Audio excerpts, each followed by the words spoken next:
Here we are. Glad you're with me once again. This next off-shelf book review is another book in the manga Bible series titled Manga Melech by Ryo Azumi. Here we go. I have been slowly exploring the manga Bible series, which arguably is the first adaptation of the Bible in pure manga form that started in 2007. In 2016, I reviewed Manga Mutiny. Now I am continuing the series with Manga Melech. This volume carries over with most of the same team, being scriptwriter and artist Ryo Azumi, art director Ai Hori, and English editor Joshua Ginter. However, there are two new faces to the team, with supervisor Kenji Oyama and coordinator Ayako Musaku. Manga Melech is technically the fourth installment of the series, released in 2010, but the second volume that chronologically follows the Bible. The covers remain consistent in style and design, showing some of its main characters with David taking front and center. While the back cover shows the fallen rebel angel Satan, the back cover of Melech displays a commander angel of the Lord's army. Manga Melech starts the reader off right after where Manga Mutiny left off, with the continuation of the story of Moses in the book of Exodus, to which he is tasked to lead God's people out of Egypt.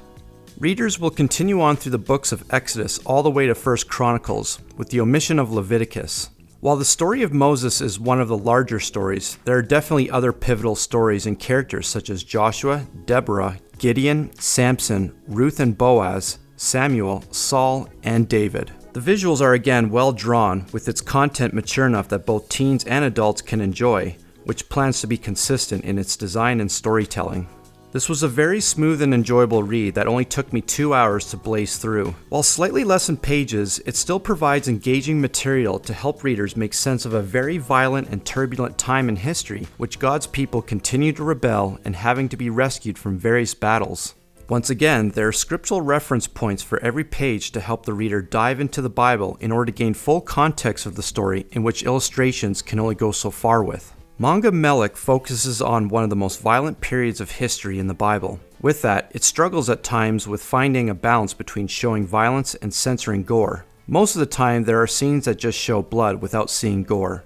When it comes to one of the most iconic scenes with David beheading Goliath, it takes the safe approach by not showing Goliath's head, but it awkwardly censors it by only removing the head, which shows David holding nothing but air in his outstretched fisted arm. The designers clearly had intentionally meant to show Goliath's head, but removed it. While I understand this choice, the problem is that they did not change David's stance of him holding nothing in his hand, which makes the scene awkward and out of place. It felt as if there was an original R-rated version, but was changed by just removing Goliath's head without changing the entire scene itself.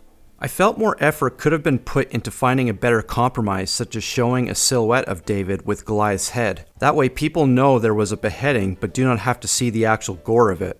It also seems odd that they would completely censor that detail, but then earlier in Judges, not censor a spike being nailed into the head of Sisera.